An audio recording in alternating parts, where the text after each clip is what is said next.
Mesdames et messieurs, l'enseignant-chercheur que je suis, devant de tels propos, des propos aussi élogieux, me rend très fier et je tiens vraiment à remercier les intervenants pour les encouragements qu'ils ont apportés à ce projet et aussi vous remercier l'assistance d'avoir répondu présent à cette manifestation. Je ne vais pas tout de suite vous présenter les résultats, je voudrais prendre quelques minutes parce que je tiens à exprimer quelques reconnaissances qui, à mon sens, sont très importantes. Et je suis vraiment très heureux d'avoir parmi nous la présence de Madame l'ambassadeur du Canada au Maroc. Pourquoi? Parce que notre laboratoire, depuis qu'il a été créé, ça fait pratiquement 5 à 6 années, a travaillé de manière régulière avec les universités canadiennes et en particulier avec celle du Québec. Nous avons noué un partenariat avec 2 grandes universités, l'Université du Québec à Trois-Rivières et l'Université du Québec à Chicoutimi. Et à cet effet, nous avons un programme de master en gestion des organisations qui est assuré conjointement avec des professeurs nationaux et des professeurs du Québec. Et c'est un programme qui est très demandé par les étudiants, qui donne de très très bons résultats. Et en même temps, nous sommes en train de préparer un projet d'un 2e master qui sera développé prochainement, un MBA avec l'Université du Québec, mais cette fois-ci à Trois-Rivières. Pourquoi j'en parle? Parce que c'est cette collaboration avec le Québec qui a ouvert des perspectives pour mettre en place ce projet de GEM, ce Global Entrepreneurship Monitor. Lorsque nous avons reçu la visite d'une personne tout à l'heure que j'appellerai parce qu'il faut qu'il fasse un témoignage, une personne qui travaillait au CRDI, au Centre de Recherche et Développement International du Canada. Cette personne est venue au Maroc pour prospecter des partenaires et on a travaillé ensemble. Et je vous assure, et là c'est un témoignage que je fais, nous avons beaucoup avancé en l'espace de quelques mois. Une convention a été signée avec le CRDI et l'apport du CRDI fut décisif dans ce projet. Le CRDI nous a soutenus pendant 2 années, mais il n'y a pas qu'un soutien financier, il y a aussi un soutien académique. Parce que l'Université du Québec à Trois-Rivières, à sa tête représentée par un grand chercheur, M. Étienne Saint-Jean, a collaboré avec nous pour mettre en œuvre ce projet. Parce que sachez que ce projet est un projet extrêmement exigeant, qui nécessite beaucoup d'investissement. Alors l'UQTR avait déjà un recul et ça nous a permis de profiter de cette expérience. Mais disons que je voudrais, si vous le permettez, demander à Loredana, ce n'était pas prévu, je suis désolé, mais je demanderai à Madame Loredana Marchetti de se présenter ici. Pourquoi? Parce qu'elle était c'était là, elle le dira elle-même, elle représentait le CRDI au Maroc, et je lui dois cette reconnaissance et je voudrais qu'on l'applaudisse parce que... Je te donne la parole, en tout cas parce que tu as été à l'origine de ce projet, tu l'as soutenu pendant plusieurs années et il faut absolument aussi que tu en fasses un petit témoignage. Merci beaucoup. Alors, je serai très bref, mais je tenais quand même à dire combien c'est important pour nous de voir ce qui se passe après qu'un projet est financé. Je ne sais pas si tout le monde a l'expérience, mais souvent, nous passons beaucoup de temps à élaborer des projets et après, il se passe des choses parfois un peu moins, parfois beaucoup. Alors, je peux vous dire qu'au Maroc, il y a beaucoup de choses qui se sont passées. Donc, je tenais effectivement à témoigner toute ma satisfaction. Et je peux vous dire qu'être au Maroc est beau, mais c'est encore plus beau d'y être pour voir cette assemblée qui est réunie. Et cela est grâce au fait qu'un professeur comme El Ouattani et son équipe ont pu aller bien au-delà que l'étude en soi. Ce n'est pas une étude qui va rentrer dans un tiroir, mais comme vous avez entendu toutes les personnes qui m'ont précédé, c'est une étude qui est vraiment très importante pour une analyse, pour informer donc les politiques publiques, et évidemment pas seulement publiques, mais aussi privées. Et ce qui est très important pour nous, en tant qu'anciennes du Centre de recherche pour le développement international, c'est que tout cela se fasse en partenariat. Donc pour moi, d'être ici, c'est un peu musique pour mes oreilles, parce que quand on lit des rapports, ce n'est pas du tout la même chose que de voir les personnalités qui sont réunies ici. et qui s'engagent à... Donc vous pouvez même repasser la cassette, les vidéos et dire, vous voyez, vous vous êtes engagés. Et je suis vraiment très contente de le voir parce que je sens ces partenariats qui n'est pas un partenariat des paroles, c'est un partenariat de faits et ça me touche et ça va tout à fait dans le sens du but du GEM. Donc ces études ne servent à rien si elles ne sont pas appliquées. Et ici au Maroc, c'est tellement clair que ça va être appliqué. On les sent très très clairement.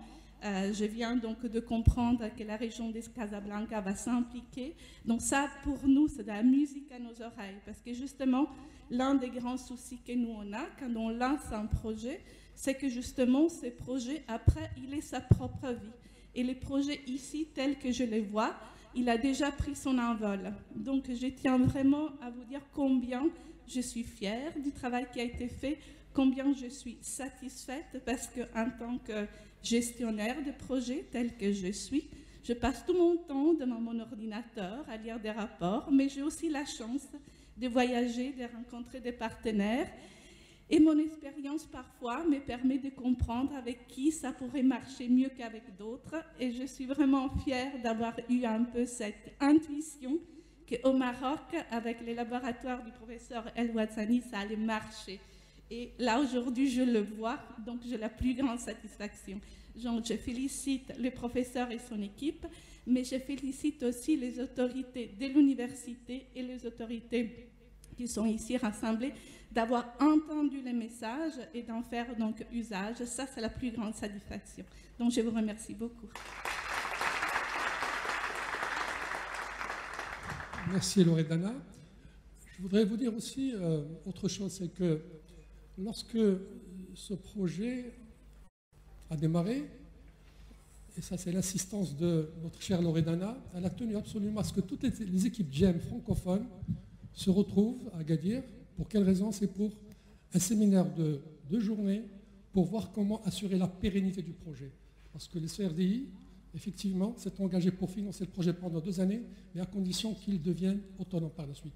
Et nous avons travaillé pendant 2 jours, on a mis en place une stratégie pour mobiliser des fonds, et grâce, disons, à ce coaching, on a pu mobiliser des fonds très importants de la fondation Kratar et Silatek, que je tiens à remercier pour aussi leur soutien.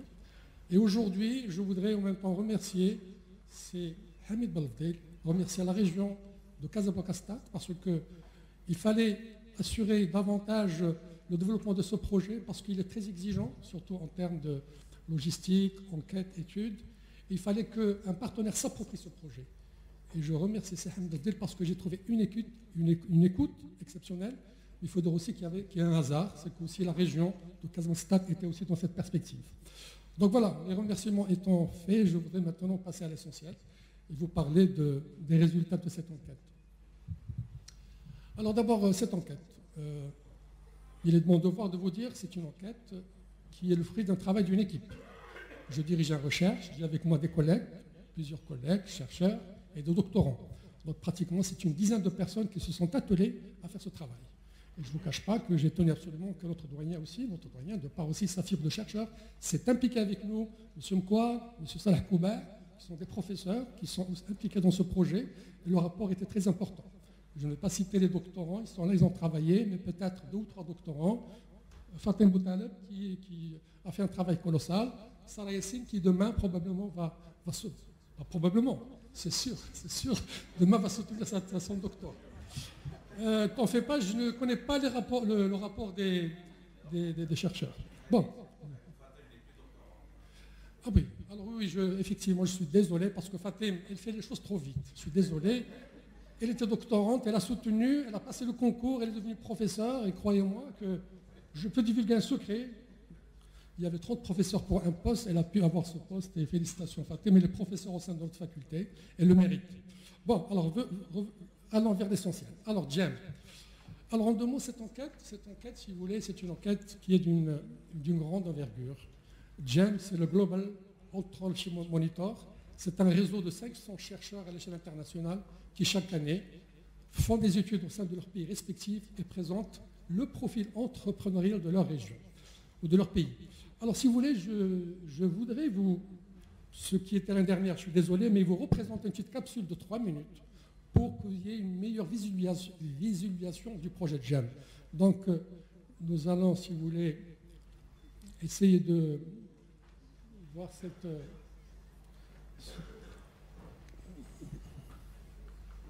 il faudrait qu'on coordonne avec nos amis de la régie.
engagements professionnels et j'ai tenu quand même à la remercier avant qu'il parte parce que c'est un geste aujourd'hui qu'il a fait à l'égard de notre faculté en apportant son soutien par sa présence effective parmi nous. Et donc, comme l'a dit Serrali, c'est un projet qui a vu le jour, qui s'est développé notamment grâce au soutien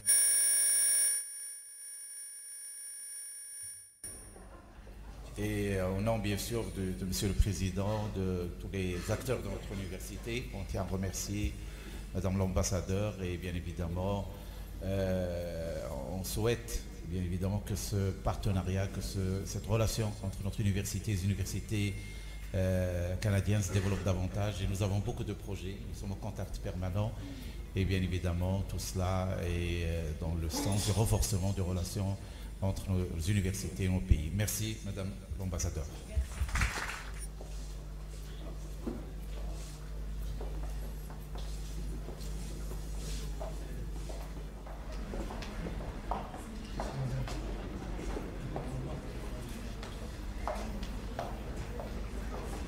Alors, si vous le permettez, on va revenir à l'objet de notre réunion aujourd'hui. Donc, le JAM, qui est un projet international, qui a été mis en œuvre au Maroc, aboutit à la publication d'un rapport national. Et je vais essayer de vous en présenter les principaux résultats à travers, si vous voulez, 3 points. Tout d'abord, je pense qu'il est important de vous rappeler le cadre conceptuel. C'est quoi le modèle JAM? Il est important de définir ces variables, leur articulation pour mieux comprendre l'importance des résultats qui seront présentés. Et par la suite, je vais essayer d'émettre quelques enseignements, quelques conclusions qui ressortent de cette étude. Alors, ça a été dit, je vais être rapide. JAM, aujourd'hui, peut se faire prévaloir d'être la plus importante étude sur l'entrepreneur dans le monde. Pourquoi? D'abord, c'est une étude qui a été initiée il y a pratiquement 18 ans par 2 grandes institutions aux États-Unis, la Bobson College, et en Angleterre, la London Business School. Donc c'est pratiquement depuis 18 années que cette étude existe. Aujourd'hui, il y a à peu près 500 chercheurs. Donc nous faisons partie d'un réseau de 500 chercheurs qui faisons chaque année des études sur notre environnement. On peut dire que, par exemple, en 2016, il y a pratiquement 200 000 personnes à l'échelle du monde, 200 000 personnes qui ont été interrogées pour essayer un petit peu d'identifier, d'étudier leurs attitudes, leur comportement. Et en même temps, il n'y a pas que les personnes, il y a en même temps des experts. C'est-à-dire des experts, ce sont des personnes qui évoluent dans le monde entrepreneurial. Donc 4 000 experts à l'échelle mondiale ont été aussi interrogés. Alors, pour un petit peu relativiser, cette année, c'est 65 pays qui ont participé à cette enquête et qui représentent à peu près 70% de la population mondiale et 85% du PIB mondial. Donc, vous dire un peu l'importance de cette étude. C'est pour ça qu'on dit que c'est la première et la plus grande étude à l'échelle mondiale. Alors, tout d'abord, je voudrais vous rappeler, si vous voulez, la particularité de JAM. Parce qu'on le sait, il y a beaucoup d'études qui sont faites chaque année sur l'entrepreneuriat, sur la PME, etc. Alors JAM se distingue de cette étude, pourquoi? Parce que JAM cible les individus, les personnes. Alors que la plupart des études que nous connaissons aujourd'hui, des études, ciblent principalement les PME, les TPE, les entreprises, c'est-à-dire des entreprises qui sont enregistrées. Alors, les études actuelles sur la PME ou sur les TPE ont comme inconvénient, c'est d'ignorer, d'occulter une bonne partie du monde entrepreneurial. C'est-à-dire, toutes les personnes qui sont en phase de pré-création ne sont pas du tout, disons, ciblées, et aussi toutes les personnes qui sont dans le secteur informel. Donc pour vous dire que JAM, en ciblant les individus, la population, il essaie de dresser ce qu'on appelle le profil entrepreneurial. Et par conséquent, on essaie de toucher tous les profils d'entrepreneurs. Par conséquent, JAM, ça a été dit, ça a été au niveau de la capsule, recherche 3 objectifs. Tout d'abord, ce qu'on voudrait, c'est mesurer le niveau de l'activité entrepreneuriale. C'est une mesure, ce sont des statistiques, des données. Mais on le mesure de telle manière aussi qu'on puisse faire des comparaisons internationales. Ça ne sert à rien d'avoir un chiffre sur telle ou telle variable si nous ne la comparons pas, mais on la compare avec des pays similaires. Donc, d'abord, donner une mesure du phénomène entrepreneurial, ça c'est important. Deuxièmement, deuxième objectif de JAM, c'est que là aussi, en interrogeant l'écosystème, on veut connaître quels sont les facteurs qui sont favorables ou qui sont défavorables à l'entrepreneuriat. Pourquoi? C'est pour pouvoir émettre des recommandations, émettre des propositions, et pour que, et c'est le but de c'est que pour les décideurs, les hommes politiques, les chefs d'entreprise, puissent prendre connaissance de cet état des lieux. C'est pour ça qu'aujourd'hui, je le dis, je suis très heureux devant cette audience. Il y a pas mal de chefs d'entreprise, de décideurs. Pourquoi? Parce que notre but, c'est pas que de la recherche pour de la recherche. C'est de partager avec vous un certain nombre de données et pour que parmi vous, qu'il y ait des personnes, des politiciens, des décideurs qui s'approprient ces éléments, et pour que notre pays, au niveau de sa politique, puisse intégrer ces éléments.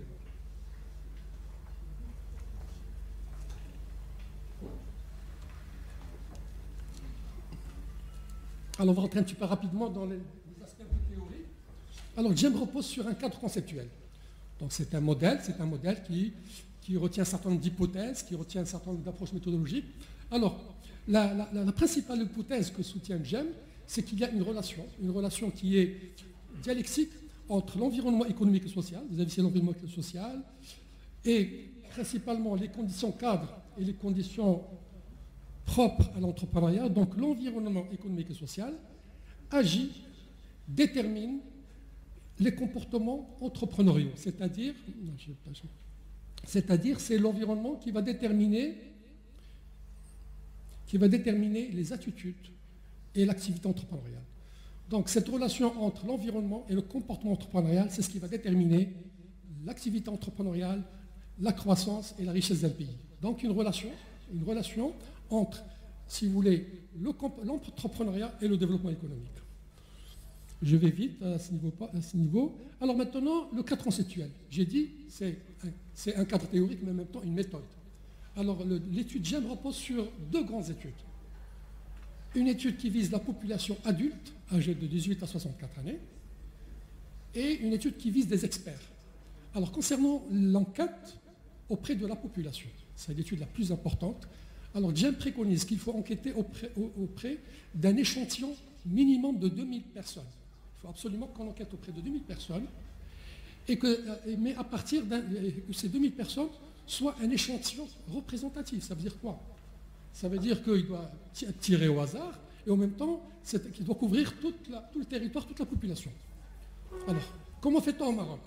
Au Maroc, nous avons recours, bien sûr, à notre administration. Nous sollicitons le HCP, notamment la direction des statistiques, avec qui nous travaillons pour élaborer l'échantillon. Et nous procédons à l'enquête. L'enquête, elle est faite c'est un doctorant au sein du laboratoire qui travaille dans un cabinet de sondage et qui fait cette enquête. C'est une vingtaine d'enquêteurs qui travaillent pendant pratiquement entre 1 à 2 mois pour sillonner le pays avec des questionnaires. Et nous faisons ce travail, et c'est là où on a innové, nous le faisons sur une tablette, c'est-à-dire avec une connexion Internet, c'est-à-dire avec une application EDK, et nous n'allons pas avec une question avec une tablette, et on recueille les informations, et le jour même, nous avons les résultats, et nous savons comment évolue la situation. Je crois qu'au niveau de GEM, au niveau international, je pense qu'on doit être la seule ou la deuxième équipe qui fait ce travail en recourant au numérique. Alors maintenant, au Maroc, cette année, nous avons touché 2060 personnes qui ont été touchées. On a dépassé un petit peu. Et le but de cette enquête, ce qu'on veut, c'est mesurer les attitudes. On veut mesurer l'activité entrepreneuriale. Donc les interactions entre, si vous voulez, les attributs, les attitudes et les activités. Maintenant, la deuxième enquête. Et là, je remercie pas mal de personnes qui sont là, qui ont accepté d'être des experts, c'est-à-dire Sebeb ou d'autres personnes, que nous avons consultés, soit directement, soit à travers Internet. Et ce sont des experts qui sont prêtés à répondre à tout un dispositif de questions. Pourquoi? Parce qu'avec cette enquête auprès des experts, ce qu'on veut, c'est évaluer l'écosystème. Et voir dans quelle mesure, par exemple, la finance entrepreneuriale, la politique gouvernementale, l'éducation et l'enseignement, avoir leur appréciation sur ces conditions. Est-ce qu'elles sont favorables ou défavorables à l'activité entrepreneuriale? Donc cette année, alors que GEM exige qu'il y ait au moins 36 experts, nous avons pu mobiliser 96 experts. Et là, je remercie beaucoup de collègues ou de personnes parmi vous qui ont accepté de se prêter à cet exercice. Maintenant, au niveau du cadre conceptuel, c'est comment on mesure l'activité entrepreneuriale. Alors, je l'ai dit et je le répète, l'enquête GEM vise la population. On vise les individus et non pas les entreprises. Donc, le modèle distingue 4 types d'entrepreneurs. Il y a les entrepreneurs potentiels. Donc, ce sont des personnes qui ont, à travers l'enquête, qui ont déclaré leur intention de démarrer une nouvelle entreprise. Donc là, on sait aujourd'hui, à travers notre échantillon, combien de personnes qui ont manifesté ce désir de créer l'entreprise. En même temps, il y a ce qu'on appelle les entrepreneurs naissants. Il y a les entrepreneurs naissants et les entrepreneurs qui sont, qu'on appelle... Il y a les entrepreneurs naissants. Alors, les entrepreneurs naissants, ce sont des personnes qui sont déjà engagées dans la création d'entreprise, mais l'entreprise, si vous voulez, a une durée de 3 mois. On ne dépasse pas 3 mois. Donc, au-delà de 3 mois, l'entrepreneur devient un entrepreneur, selon la terminologie de Jam, il devient un entrepreneur nouveau. Donc, entrepreneur naissant nouveau, mais en même temps, on essaie de déterminer quelle est l'importance de la population qui est déjà établie. Ce sont des entrepreneurs établis, ce sont des gens qui ont dépassé les 3 mois, qui sont au-delà de 3 années et demie.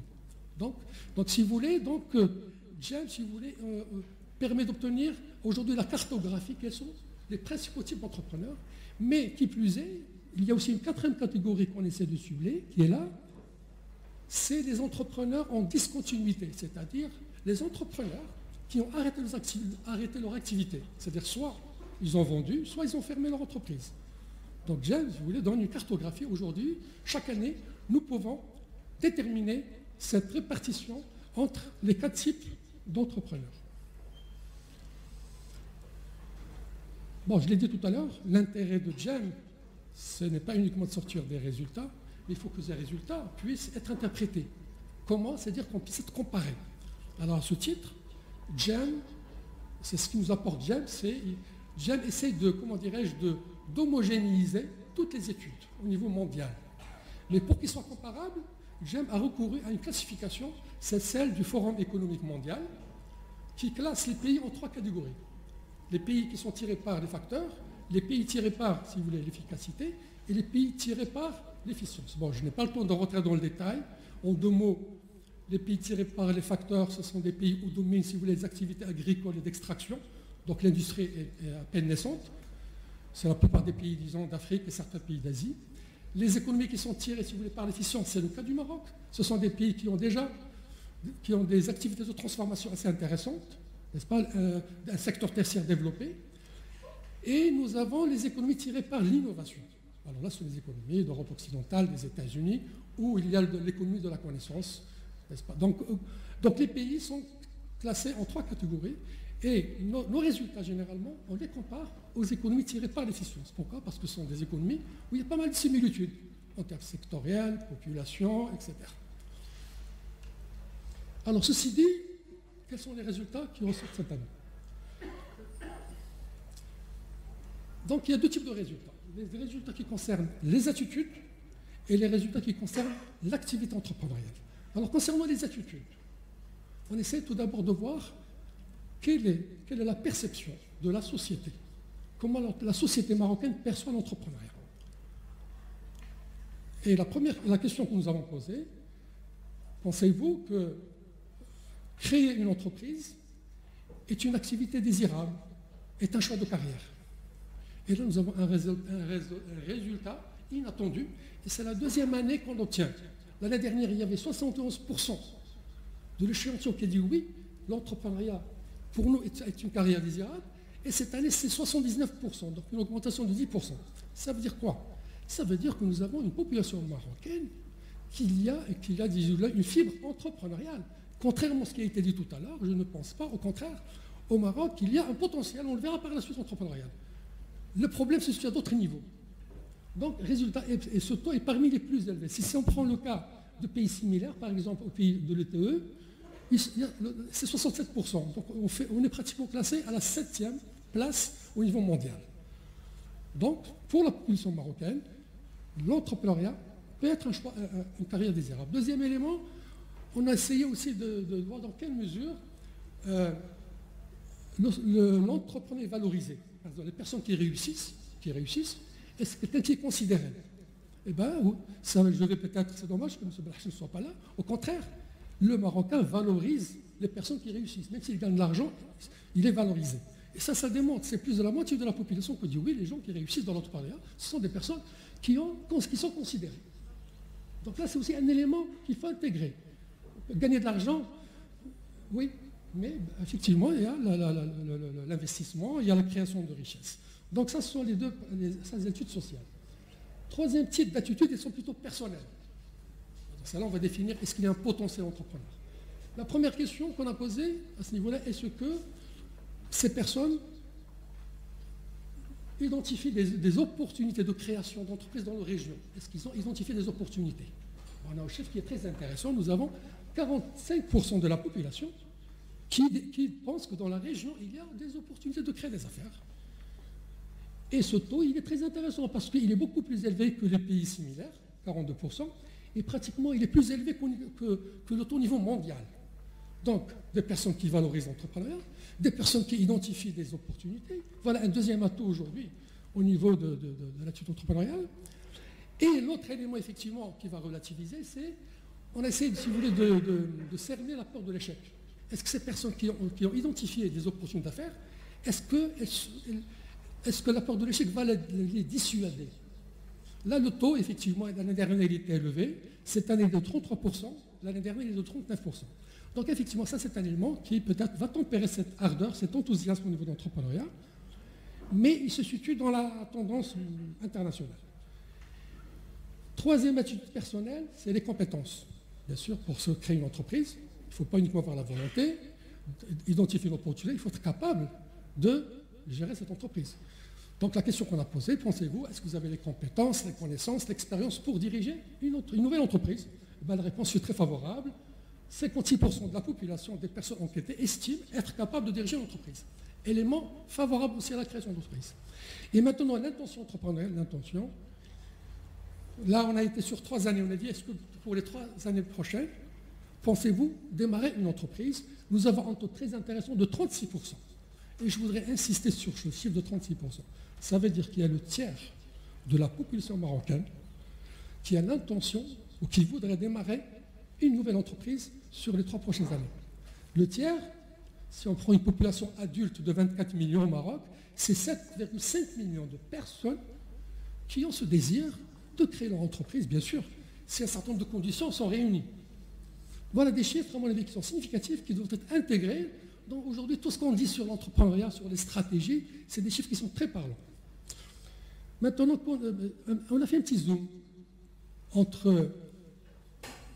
pour intégrer l'approche genre. Est-ce que la femme, entrepreneur, a les mêmes attitudes que l'homme, entrepreneur, disons même pas entrepreneur, la femme, au niveau de la population?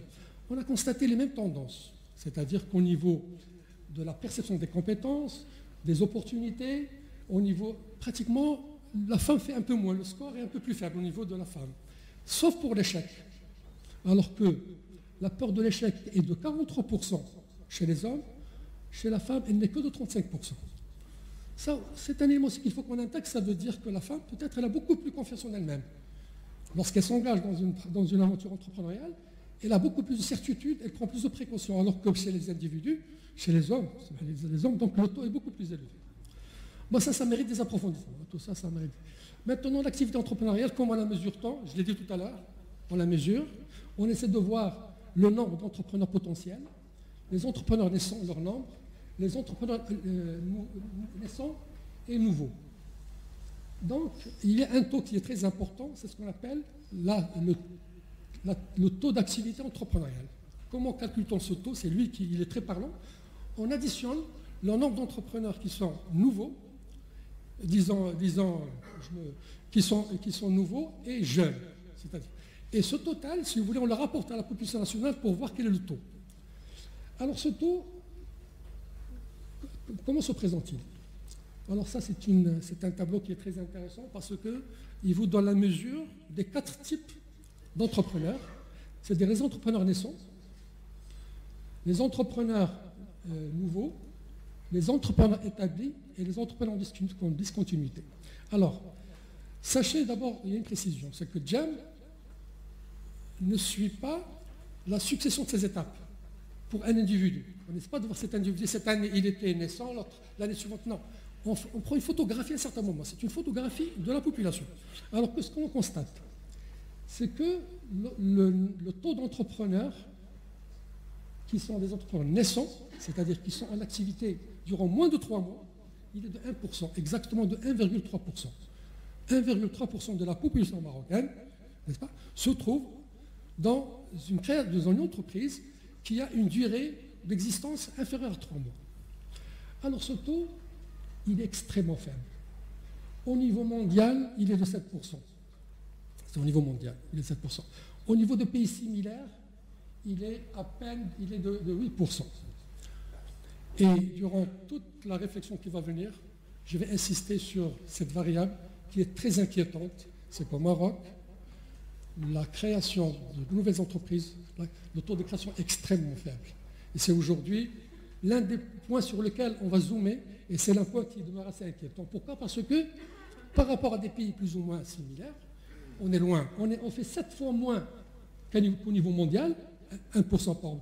Et on fait, si vous voulez, encore la même chose au niveau des pays similaires. Donc là, il y a quelque chose à creuser à ce niveau-là. Il n'y a qu'à ça. Parce que tu me regardes avec beaucoup d'interrogations. Alors maintenant, qu'en est-il de l'entrepreneuriat nouveau? Pourquoi? Parce qu'on a de longues discussions avec M. Coubert sur cette thématique. Alors, l'entrepreneur nouveau, c'est quoi? Ce sont des entrepreneurs qui sont en activité au-delà des 3 mois, entre 3 mois et 3 années et demie. Et là, nous avons un taux de 4%. 4%, c'est un taux qui se situe légèrement inférieur à ce qui se passe au niveau mondial, 4%. Maintenant, les entrepreneurs établis, ce sont des entrepreneurs qui ont passé le cap, qui sont établis depuis plus de 3 années et demie. Ça, c'est le socle. C'est, si vous voulez, la base. C'est des entreprises qui fonctionnent, qui sont en activité, qui ont dépassé toutes les difficultés de la croissance. Et ce qui est important à relever, c'est que nous avons un taux de 7%. Et c'est un taux, alors qu'au niveau mondial, le taux de 8%, ça veut dire quoi? Ça veut dire qu'aujourd'hui, le pourcentage des entreprises marocaines par rapport à une situation économique est tout à fait dans les tendances mondiales. Donc le problème, et je reviens, qui se pose, c'est au niveau de ces entrepreneurs naissants. C'est ça la problématique. Maintenant, j'ai dit qu'il y a des entreprises, des entrepreneurs en même temps qui sortent de la carrière entrepreneuriale. Donc là aussi, des entrepreneurs qui ferment, qui vendent. Le taux au Maroc est de 3%. Bon, il est dans les normes, 3%, au niveau mondial 3%. Donc là, on est dans les tendances. Donc pour résumer, si on calcule la TE, c'est-à-dire le taux d'activité entrepreneuriale, c'est-à-dire on additionne les entrepreneurs, si vous voulez, naissants et nouveaux, le taux est de 5,6%. On verra par la suite, c'est un taux qui est très faible, parce que la moyenne, au niveau international, est entre 10 et 15%, un taux très très faible. Ça veut dire quoi? Ça veut dire qu'aujourd'hui, nous avons 1,2 million de personnes, si j'extrapole, parce que ce sont des extrapolations, 1,2 million de personnes aujourd'hui qui sont dans la phase entrepreneuriat naissant et entrepreneur nouveau. Alors là, peut-être vous n'allez pas voir grand-chose. On essaie de faire, si vous voulez, de représenter ce taux d'activité entrepreneuriale dans les 3 types d'économies, n'est-ce pas? Alors ici, nous avons pardon. Je vais trop loin. Ici, nous avons les économies qui sont tirées par les facteurs. Ici, les économies tirées par l'efficience. Et là, les économies tirées par l'innovation. Ce qu'on constate, c'est que le Maroc, je pense qu'il est là, on voit très bien, le Maroc réalise un des taux les plus bas d'activité entrepreneuriale, 5,6%. Un taux les plus bas à l'échelle mondiale. Bon, vous me direz, il faut relativiser. On fait comme la Malaisie. C'est déjà pas mal, connaissant le développement économique de la Malaisie. Mais un élément qu'il faut relativiser, c'est que le Maroc a fait des progrès. Pourquoi des progrès? La TE qui aujourd'hui, je l'ai dit, est de 5,6%. L'année dernière, elle était de 4, quelque chose. Donc le taux d'activité au Maroc a augmenté en une année de 25%. Donc on sait qu'aujourd'hui, qu'il y a peut-être, nous sommes dans une phase de croissance, et c'est quelque chose en même temps qu'il faut analyser. Je vous dis, ce sont des statistiques, mais les statistiques méritent des analyses, des réflexions pour voir exactement qu'est-ce qu'elles cachent comme phénomène. Mais on estime qu'il y a une amélioration de 25%, c'est intéressant. Maintenant, quelques enseignements, je vais aller un peu plus vite, quelques enseignements, parce que bien sûr on travaille, une recherche, bon, c'est des statistiques de données. Maintenant, qu'est-ce qu'on va en tirer comme enseignement? Alors il y a 3 principaux enseignements. Tout d'abord, c'est qu'au Maroc, l'entrepreneuriat, n'est-ce pas, qui domine, c'est un entrepreneuriat d'opportunité. Vous savez qu'on distingue 2 types d'entrepreneuriat, d'opportunité ou de nécessité. Et là aussi, il y a des postulats qu'il faut dépasser. Au Maroc, ce n'est pas l'entrepreneuriat de nécessité qui domine. C'est un entrepreneuriat d'opportunité. Ça veut dire quoi? Ce sont des entrepreneurs qui ont identifié des occasions d'affaires, qui font des choix délibérés de monter des projets, et non pas qui ont monté des projets parce qu'ils ne peuvent pas faire autrement. Et 73% de la population marocaine, disons, des entrepreneurs, n'est-ce pas? Des entrepreneurs se sont engagés dans cette aventure entrepreneuriale parce qu'ils ont identifié une opportunité. Et ce qu'on constate, là c'est des statistiques, on constate que dans les pays, dans les économies qui sont tirées par les facteurs, ce taux en moyenne de 66%, il est plus élevé dans les économies tirées par l'efficience et encore davantage élevé dans les économies tirées par l'innovation. Ça veut dire quoi? Ça veut dire qu'il y a une corrélation, un lien entre, si vous voulez, comment dirais-je, la motivation dans la recherche de l'entrepreneuriat et le développement économique. Donc plus nous avons des entrepreneurs qui sont là pour la motivation et plus le développement est important. Le résultat qui, à mon sens, qui est aussi significatif, qui mérite aussi d'autres interprétations. Deuxième résultat qui, à mon sens, n'a pas beaucoup évolué par rapport à l'année dernière, il est le suivant. Lorsqu'on a interrogé la population pour voir est-ce qu'ils pensaient démarrer une entreprise, et plus précisément, ce sont des personnes qui veulent démarrer, qui ont trouvé une occasion, pour voir comment cette intention s'est transformée en création, on constate que 36% de ces 7,5 millions de personnes, si on peut là aussi extrapoler, le tiers a fait quelques tentatives. Ça veut dire quoi? Ça veut dire qu'ils ont essayé de monter un plan d'affaires, ils ont essayé de chercher un financement, de trouver un local, donc quelques tentatives pour créer, n'est-ce pas? Disons les premières actions, donc c'est le tiers, disons, voilà, c'est des tentatives qui ne sont pas sur le terrain, mais les véritables tentatives, c'est 15%. Donc la moitié a fait des premières actions. Peut-être qu'ils ont même créé l'entreprise, ils ont cherché un financement. Mais au niveau de la réalisation, parce que, je dois le préciser, pour GEM, qu'est-ce que c'est que créer une entreprise? Pour GEM, si une personne fait la création juridique, ce n'est pas forcément un entrepreneur. Ce n'est pas la création juridique qui définit l'entrepreneuriat au niveau de GEM. Il faudrait que la personne soit engagée dans un processus de création. Il faut une création de la valeur, qu'elle soit marchande ou non marchande. Il faut créer de la valeur en même temps que cette valeur soit distribuée. Donc il faut donner des salaires, ou bien c'est des salaires, ou bien c'est de l'autoconsommation. Donc c'est-à-dire si quelqu'un est dans une entreprise, carte visite voiture, chez GEM, ce n'est pas l'entrepreneur, c'est quelqu'un qui est dans le processus. Mais pour avoir ce statut d'entrepreneur naissant, il faudrait produire et distribuer de la valeur. Donc, sur les 15% qui sont des entrepreneurs, si vous voulez, qui font des premières actions, il y a 1,3% qui aboutit. Et vous voyez, c'est le grand problème de la transformation des intentions. Le tiers de la population marocaine veut se lancer en entreprise, et à l'arrivée, nous avons 1,3%. Je pense que c'est des chiffres qui sont inquiétants. Tu peux avoir 36 000 explications, mais à un autre niveau, pour essayer de généraliser, tout d'abord, nous avons réfléchi à la peur de l'échec. Parce que nous l'avons vu, que le tiers de la population marocaine hésite à s'engager dans l'entrepreneuriat parce qu'elle appréhende de l'échec, de perdre son patrimoine, etc. Donc ça, c'est un élément important qui peut expliquer. Et on essaye de comprendre le pourquoi de l'échec. Bon, je crois que ça, c'est culturel, c'est éducatif. Et le seul remède, c'est que c'est le système d'éducation de formation. Il faut que le système d'éducation de formation soit un système qui encourage l'initiative, n'est-ce pas? La prise de risque. Bon, c'est aujourd'hui l'état des lieux, on ne va pas revenir sur le grief qu'on peut faire à notre système de formation, mais certes, c'est une réalité. Nous n'avons pas un système aujourd'hui qui encourage la prise de risque, l'initiative, l'entrepreneuriat. Davantage, on encourage le salariat, etc. Donc là, c'est un problème. Et le système d'éducation est interpellé. Un deuxième problème, si vous voulez, bon, je pense que de passer à 36, à 15, ça c'est la peur de l'échec, c'est le tiers. Deuxième élément, c'est le problème d'accompagnement. Pourquoi ces jeunes, qui étaient 15%, c'est-à-dire arrivent à 1,3%?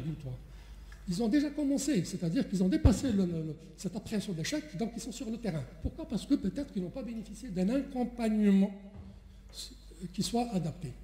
Et là, on a fait un chapitre que vous le verrez, au niveau de votre rapport, c'est sur l'accompagnement entrepreneurial. Qu'est-ce qu'on constate? On constate que le dispositif de formation, d'accompagnement est peu connu malheureusement par la population. Il en ressort que 50%, n'est-ce pas, des personnes ne connaissent pas du tout qu'il y a des dispositifs d'accompagnement. Ils ne savent pas qu'ils peuvent aller vers telle ou telle structure pour avoir de l'information. 50%. Deuxième élément. Il y a, si vous voulez, pratiquement, parmi les entrepreneurs ici naissants, seuls 2% affirment avoir recouru à un conseil, à l'accompagnement. 2%. Ici, principalement, c'est l'ANAPEC qui est cité, qui revient à 2%. Donc, vous voyez que nous avons un dispositif au Maroc, qui, je pense qu'il est assez sérieux, qui est développé, mais seuls 2% ont bénéficié de ce service d'accompagnement. Donc je crois que là aussi c'est un questionnement. C'est pourquoi notre dispositif d'accompagnement ne joue pas son rôle. Tant qu'il faut faire beaucoup, d'abord c'est l'information. Il faut informer la population qu'ils peuvent obtenir des informations qui sont stratégiques pour elles, et deuxièmement, en même temps, il va falloir renforcer les compétences, l'expertise des accompagnateurs, etc. Donc, deux variables sont interpellées qui vont être confirmées par les experts. Les experts, lorsqu'on leur posait les questions sur les conditions qui sont défavorables, et donc mon collègue Sekouba tout à l'heure, il va parler d'écosystème, il va sûrement le faire ressortir, c'est les deux grandes défaillances qui sont citées, c'est le système d'éducation et de formation qui aujourd'hui ne prépare pas à l'entrepreneuriat, et aussi l'accompagnement ne répond pas du tout aux attentes de ces entrepreneurs. Alors on essaie de réfléchir avec Fatem, on essaie de comprendre un petit peu pourquoi, qu'est-ce qui se passe au niveau de l'apport d'échec. On a constaté que ici vous avez un histogramme, ici vous avez les intentions, et là, si vous voulez, c'est l'entrepreneuriat, l'activité entrepreneuriale. On constate qu'au Maroc, la différence entre l'intention et la réalisation, elle est de pratiquement 30%.